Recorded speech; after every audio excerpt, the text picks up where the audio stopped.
Jadi kalau bapak-bapak, ibu-ibu punya anak bujang, punya anak lanang, tapi dia tidak mampu mensolat ke jenazah kita, itu salah satu kerugian orang tua punya anak. Jadi walaupun anaknya berhasil jadi sarjana, tapi tidak pacak nyolat ke jenazah orang tuanya, itu berarti bapak tidak berhasil punya anak. Jadi salah satu tanda keberhasilan punya anak, ketika orang tuanya meninggal, dia pacak nyolat dengan cara benar. Bukan artinya keterpaksaan. Tahulah kalau mandinya kan nak wong yang biasa, mengkafaninya juga nak wong yang biasa. Tapi kalau nyolat ke jenazah, siapapun juga dia mesti baca. Tuh. Nah, jadi jangan sampai kita sebagai anak ini menjadikan orang tua kita sedih karena kita tidak mensolatkan jenazah dia. Kalau menurutkan hukum, habis mandi, dikafani, disolat itu langsung dikubur. Wong kita di Palembang ini tidak macam di Jawa. Kalau di Jawa begitu mati langsung malam-malam ngubur ini. Kita ni tak tergadak macam itu. Dan ngubur ke orang meninggal malam juga hukumnya makruh. Karena khawatir malam tu binatang-binatang buas betul, ular, kalajengking dan lain sebagainya. Ya. Tapi sekarang ini binatang-binatang itu juga sudah takut betul dijual uang. Jadi uang duit. Kalajengking jual uang, belut-belut buat mengubat, jadi lintah-lintah buat mengubat kalau jadi ngisep kalau barang-barang itu. Macan-macan ada lagi betul dari hutang. Jadi duit kalau itu sudah. Jadi nyolatkan jenazah itu bapak, yang mesti ngadep kiblat itu yang nyolatnya. Mayat itu tidak dituntut untuk ngadep kiblat, tapi posisi dia mesti di depan orang sholat. Boleh dia di sender ke boleh. Misalnya di samping kan, karena rumah itu tidak pas dimiringkan, samping kan tidak apa-apa. Asal posisi dia di depan orang sholat. Itu bedanya orang mati dengan orang hidup. Kalau orang hidup makmum di belakang imam. Sekarang ini imam di depan, apa yang disolati di depan imam, ya. Nah, seluruh ulama yang kubaca juga kitab, kiai yang aku belajar, kitab yang kubaca, seluruhnya ngajarkan kalau mayat lanang itu kepalanya di kiri, mayat betina kepalanya di kanan. Seluruh kitab menerangkan macam itu. Yang ngatakan mayat betina kepala kanan itu amal dari Hadramut. Kalau keterangan hadis Nabi nerangkan salat jenazah itu posisi imam itu di bagian lanang di bagian kepala, betina di bagian di paha, di pinggul. Tapi Nabi tidak nerangkan di mana kepala. Nah, jumhur ulama menjelaskan kepala mayat lanang itu di kiri, kepala mayat betina itu di kanan. Seluruh kitab fikih begitu kalau keterangannya. Ujairami, Kashful Lisan, Qura'ul Masail menjelaskan kepala mayat itu sebelah kiri. Jadi kita tuh pada hukum ini, jadi kalau mayat itu kepalanya sebelah kiri, tanam. Nah, uji kece ini mayat jadi kepala, badannya ini lebih banyak agaknya ke kanan, lebih banyak diisi wong sebelah kanan. Kalau mayat betina kepalanya kanan, posisi imam di tengah, sama-sama berat, berisi galau oleh makmum. Tapi seandainya terlaku kepala mayat kanan ke kanan juga tidak jadi soal. Tapi kalau dia melakukan yang kiri itulah yang tuntunan. Itu.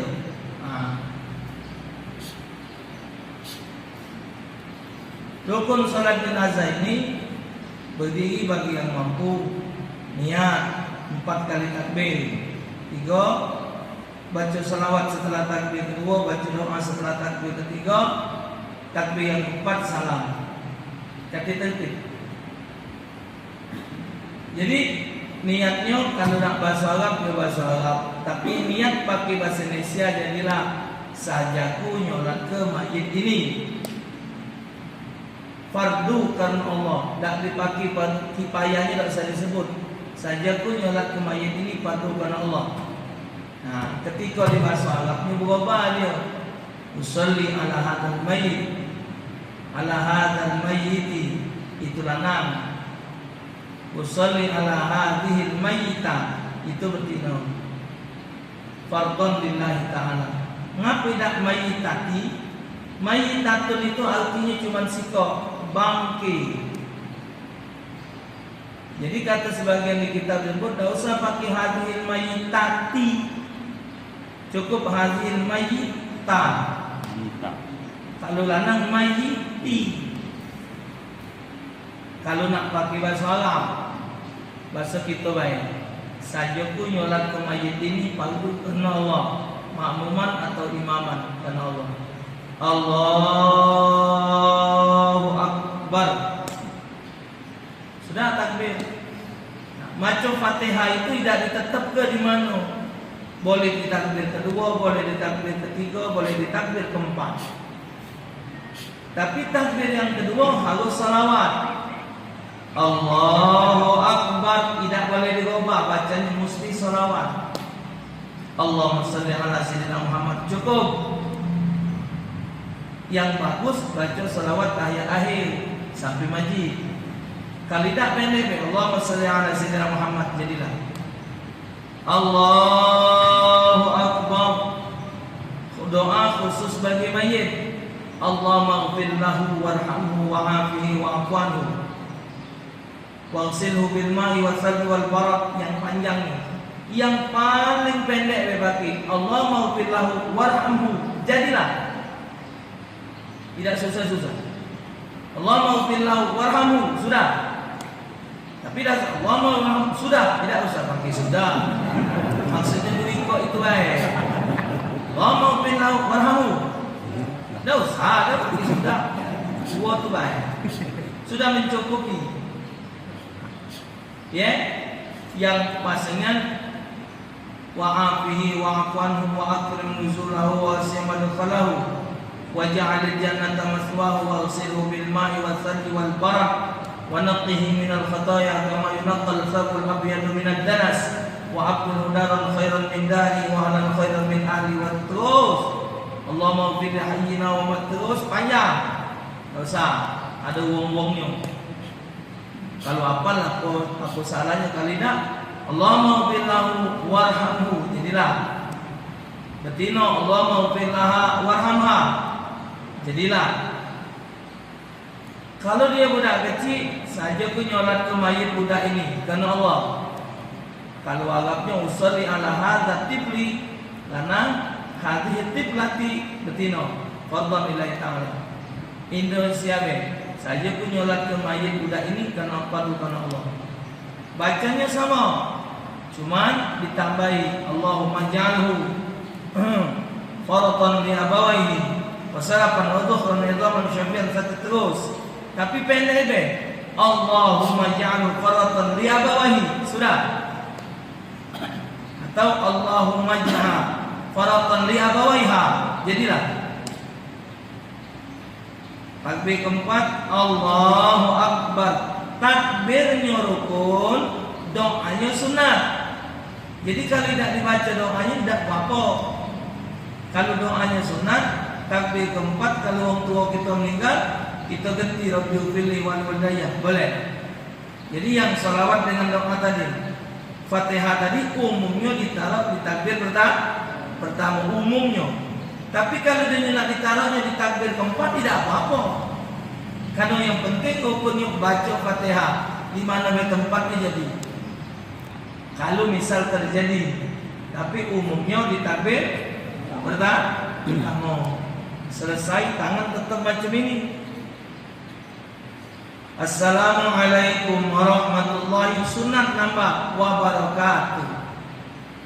Seluruh salat cuma salat jenazah yang pakai wabarakatuh. Membedakannya dengan salat lain. Mak itu juga salam ke kiri pakai wabarakatuh. Assalamualaikum warahmatullahi wabarakatuh. Assalamualaikum warahmatullahi wabarakatuh. Selesai habis. Habis sholat baca doa baca. Tidak juga sudah. Itu yang wajib. Tidak susah. Nanya mana kalau jenazah tu bagang 2, bagang 3. Untuk di Palembang buatlah sikok-sikok.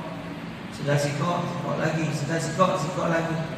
Kalau nak dibagang ketua nak ngerti niatnya. Kalau tidak ngerti lagi salah nyolat tu. Saja pun nyolat tu mayit ini. 3 bangsa 5 mayit ini. Nih, dah. Kaget susah. Tambah lagi kalau dia musanna 2. Allahumma ighfir lahumma warhamhuma wa'afihima wa'fuanhuma. Bingung, gawekan sikok-sikok. Dah. Solat jenazah itu Bapak Ibu tidak ditemukan satupun keterangan. Mungkin salah ngomong macam itu. Belum ditemukan satu keterangan bahwa Rasulullah mensolatkan jenazah itu 2 kali. Belum ketemu. Jadi kalau solat jenazah itu cukup sekali. Tetapi boleh disolatkan jenazah itu berkali-kali. Misal di rumah mayitnya sudah solat, tapi banyak kawannya di masjid masih nunggu solat lagi, masih tidak buat masjid yang sudah keluar masa yang lalu. Untuk satu masjid boleh berkali-kali disolatkan, tapi nyolatkan cukup sekali. Tidak ditemukan keterangan Nabi nyolatkan jenazah 2 kali. Nah, terutama kalau mayitnya digawa setelah salat asar. Jadi kita sudah nyolatkan di rumah alhamdulillah salat jenazah. Lantas ke masjid, wong lagi salat asar. Kita salat asar. Kalau wong masjid belum nyolat ke mayit, sudah asar mereka nyolat ke jenazah. Kita melok lagi nyolat ke jenazah yang kedua itu hukumnya sunnah. Melakukan salat sunat setelah salat asar hukumnya haram. Jadi jangan berani-berani nyolat kedua kali. Jadi haram yang kedua itu. Untuk kita yang sudah nyolat di rumah tadi. Tapi bagi yang belum tidak apa-apa. Yang haram setelah asar, yang haram setelah subuh, itu salat sunat yang tidak punya waktu. Kalau salat sunat yang punya waktu, tambah lagi itu salat wajib tidak ada waktu haram. Salat jenazah itu fardu kifayah, bukan sunnah.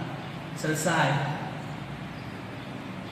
Ya habis salat jenazah, selesai bubar. Nata pula jenazah ke kuburan. Wong nanya, dulukan kepala apa dulukan kaki?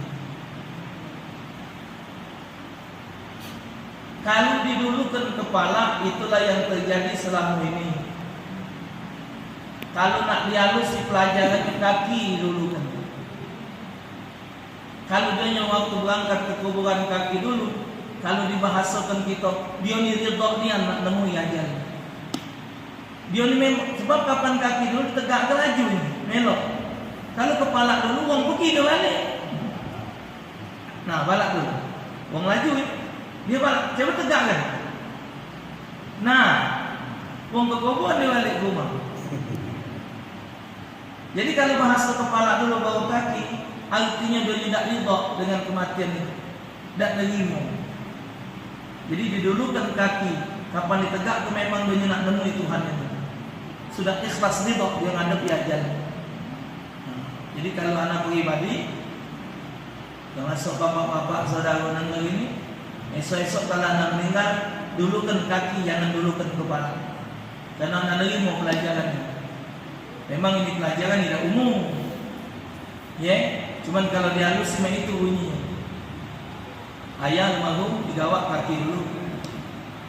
Kapan kaki dulu Yoni yang tidak donak dibantai, memanglah ikhlas ketentuan Allah. Dah. Kalau doanya misal mayit itu digawak, yang nganternya itu bapak jangan di depan mayit. Yang nganternya itu di belakang katil. Itu baru namanya nganter. Kalau kita duluan dia nganter kita. Enak. Jadi dia nganter kita, bukan kita nganter dia.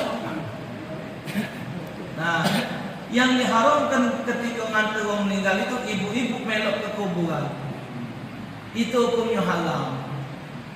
Karena ketika sahabat meninggal, Nabi menemukan betina duduk di jalan. Jadi Nabi ngaku kamu duduk di sini nunggu jenazah ya Rasulullah. Ngaku dan kamu nak mekul lah? Tidak. Ngaku kamu nak ngetuk lubang kubur? Tidak. Apakah kamu nak masuk ke mayat lubang? Tidak. Balik lagi Nabi. Kehadiran kamu ni buat dosa lanang ni kalau lagi ngotino rusak kalau. Wong tua-tua ni menengok Tuhan kabur, tengok duit terang, tengok tina terang. Bagi ngomong cari janu itu. Kita butuh ayam aceh ni dah. Jadi boleh pahala, tapi sebanyak yang amalan itu diusahakan kalau nengok orang meninggal, niatlah untuk nyolat ke jenazahnya. Siapa yang jenazahnya disolatkan sampai umur 40, Allah angkat azab kubur. Kalau wong kepengen kita mati, jenazah kita banyak disolat wong, kita lagi hidup mesti galak nyolat wong. Jadi dibiasakan yang muda-muda nyolat ke jenazah. Kagetlah tua kaget kita mati kami wong nyolat gitu. Allah entengkan kaki wong untuk nyolat ke jenazah kita. Nah, nguburkan mayit. Lubang kubur itu di dalam kitab fikih paling tidak dapat ngelembus badan orang mati, menutupi baunya dan jangan sampai dikeduk oleh binatang buas. Itu ukuran. Yang paling bagus jeronya itu kalau kita tegak ditambah tangan. Jadi 2 meteran jeronya. Dari lantai tanah ke kaca puri itu yang bagusnya sedodokan. Berapa lah ini? 70-60? Apa? 70-an. Jadi kalau kita duduk, nah, tak jujur kayu. Lebih tebal. Bagusnya. Gato-gato pendek kalau. Bahkan kalau mayat dimegangkan, kayunya ini kena baunya. Itu tukang keduk penyungkan. Nah, jero. Lebarnya itu umumnya 65, tapi 50 cukup. Kalau kita tuh megang jero. Nih, posisi mayat di kubur, kalau dia digolengkan dan didudukkan bentuknya Muhammad. Bentuk wong sujud. Terbayang tak wong sujud? Sujud tak? Golengkan wong sujud tuh. Nah, itulah posisi di kubur. Coba kita, coba sujud, sini, langsung tak kopcang, atau ketenteraan, sujud, dapat ke tangan, dapat ke tangan, masuk, sebelum ngoling, posisi tu ngoling kan? Langsung ngoling ni. Dari sujud tak langsung ngoling. Ke kanan kau tu. Langsung blok. Nah, itulah. Jadi yang ini kena dinding sini. Dengkul ini ke sini, tungkah itu ke dinding sana. Kalau nyusun mati, ini lah dikuburan. Jadi kalau dia digoleng, dua, boleh? Nah, sujud. Kita ni banyak lurus. Jadilah. Jadi wong jiwa kubur itu kalau dia hanya digolengkan, posisi dia sujud. ketika dia digolingkan, nah dia ngadep kiblat. Jadi bengkoknya nak bengkok bentuknya Muhammad. Jarang baca macam itu karena dia gelap. Karena memang dari hidupnya dia tidak ada ahli sujud. Maka itu jalannya supaya baca lembut pakai teh tadi. Jadi begitu juga nya balik. Ini kata ke puasa kendo Islam. Angkat. Nah, nampak kepala. Mari kan pala men. Ini kan umat kuburan buat bantal. Bantal bagian pala agak tinggi. Jadi pipi ini kena tanah. Hidung ini kan nyium. Jadi kalau ganjel ini kan tungkak sana. Nah, kan ke situ tanah. Ini ganjel di batu besar, di kayu apa tanah besar. Jadi ini dinding sini, itu dinding ha. Tadi banyak logos weh. Kapan logos muka? Tidak sujud. Iya, jadi tidak ada sujud, dia muka. Jadi posisinya posisi sujud. Maka itu ada yang ngajari kalau tangan umat itu jangan main ini. Main ini nah, mungkus. Di waktu mungkus taruh lagi pojok bukang. Yang ini mesin. Di waktu mereka langsung sudah nunggu. Kali ini saya ikut. Anak negeri Moni di Batu Cepeng kan Pak? Di Tangerang, Ustaz Yusuf, sok tinggi. Macam beliau ni lah, sok di bawah badan. Emang lu dari mana? Anak Palembang, Ustaz. Sono gimana orang meninggal di sana? Biasa. Nguburnya gimana? Gak usah, kalau orangnya makan gini. Nah, cara dia Betawi. Emang kenapa? Kan di sana kan miring. Kayak gini terganjel, lu kagak terganjel. Masuk akal jika omongan. Cuman di Palembang kita buat main ini jadi fitnah. Tapi wong tak tahu kegunaannya ketika begini. Coba gitu. Tahu? Begini. Tangan kanan langsung dibuka. Buka. Nguli. Nah, ini tangan kanan sudah buka. Nah, ini sini. Nah, ini kan tidak ada nganggu kan? Ketika adanya sini kan, sikurnya nganggu. Nganjel. Oh, sudah. Ini kan lagi itu baca nahan palak kan. Lagi mati kan ini saya. Maka nyuri bantalan ini. Karena pipi ini sunat kena tangan. Itulah gunanya ditanai nanzalna itu. Kan inanzalna itu untuk megang ke kubu, jangan sampai takut di lubang kubu. Maka kata Sayyidina Ali, siapa semasa hidupnya setiap salat Isya baca surah Al-Qadar inanzalna 7 kali, mati kaget lubang kubu yang tegang mendegang. Jadi walaupun tidak tanah inanzalna lagi kita lang awak lampu. 7 kali nanzalna setiap habis Isya. Mati kaget lubang kubur kita tegang mendegang kata Sayyidina Ali dalam kitab Tuhfatul Mardiyah.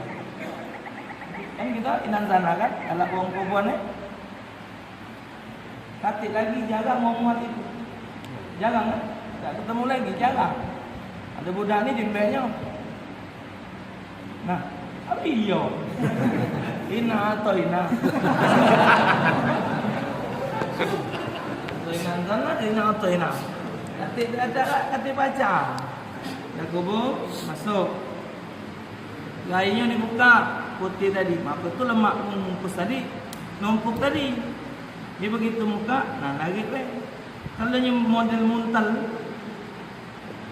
terbuntal susah mukanya. Begitu. Dah lah dibungkus, apa lagi kubur, tutup tanah. Ngapa lambat-lambat karena ada hadis. Begitu tanah jatuh ke kaca purinya, malaikatlah datang sikap ruman namanya. Nanyoi nyuruh kita nyatet amal baik sama nyatet amal jahat. Penanya tunjuk, tintanya banyak ludah, kertasnya kain kapan kita. Setelah 7 langkah baru balik. Nurunkan mayat dari pucuk ke bawah, sunat ganjil wong. Bacanya bismillahi wa ala millati rasulillahi sallallahu alaihi wasallam. Sudah tertutup kalau macam dua pendapat Ada nak ditelekin ke tidak juga tak apa-apa. Tuh, yang ditelekin itu ya paham yang lama. Nak ditelekin kan sudah. Tapi jangan ngatur ketelekin itu dah kata dalil. Cuman kalau azan itu memang belum bertemu dalilnya. Azan di kuburan itu ngambil hukum kias wong lahir. Wong lahir diazan ke, balik diazan ke. Tapi belum ketemu keterangan Nabi nyuruh wong mati itu dikubur diazankan enggak? Belum ketemu. Cuman ngambil hukum kias hadis yang nyuruh azan begitu wong lahir. Jadi datang diazankan, balik diazankan. Maka tuh Kiai Zawawi waktu hidup mesen sama Ustaz Majid, Jid, aku meninggal gitu tak usah diazankan. Karena memang belum ketemu keterangan. Mesen beliau, ya. Itu Pak pukul jenazah. Telekin itu nasihat untuk kita baca. Untuk wong mati memang ada dalil dan saat itu wong mati itu dengar apa yang digawe itu dipucuk. Keterangannya dalam kitab I'anatul Talibin. Itulah Bapak Ibu 4 kewajiban yang harus dijalankan oleh yang hidup terhadap yang meninggal. Kalau ada nak ditanya jatuh.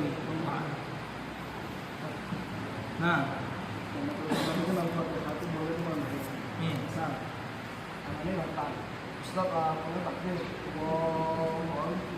Pakai mic deh, Ci. Pakai mic.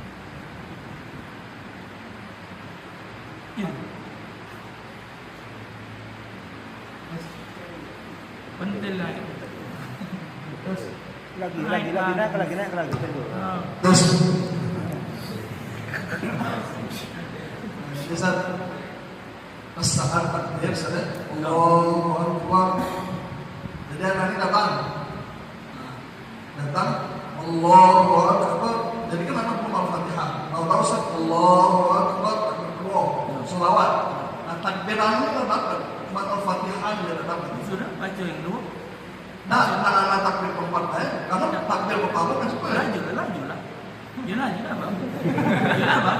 Nah, berarti tidak tambah lagi kan Ustaz. Takbir dua dapat Al-Fatihahnya lebih kita nambah. Jelas bang. Benar tak? Iya, sejak malah.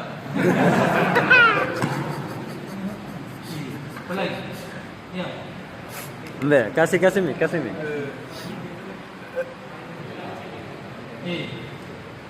Ayo budak kecil, apa?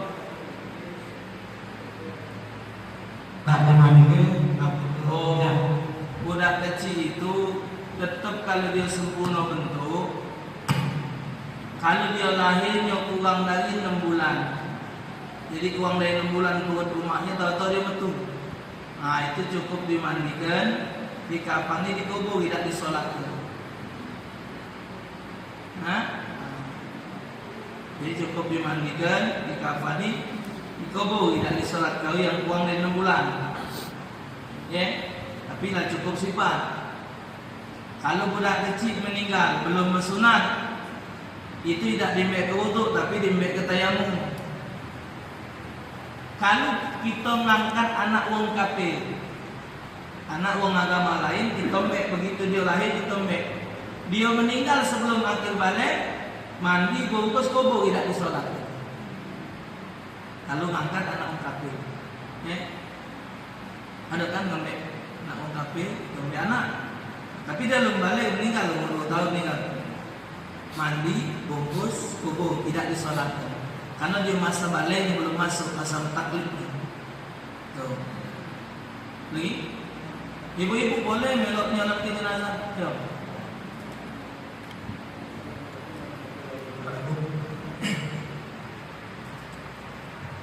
Saya pernah melihat salah satu video tadi yang dimana di situ salah satu habaib, yakni Habib Umar Hafiz, ziarah ke makam Habib Munzir bin Musawwar.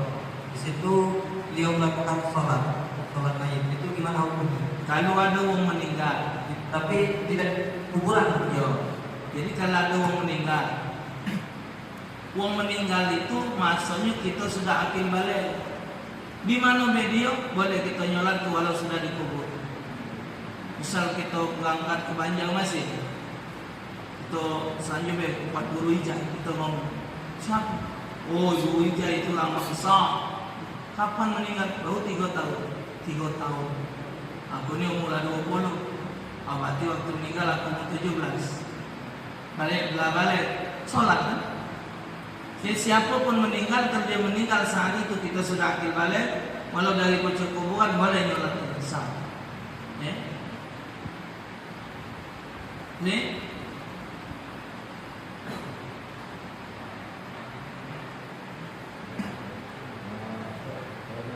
naik.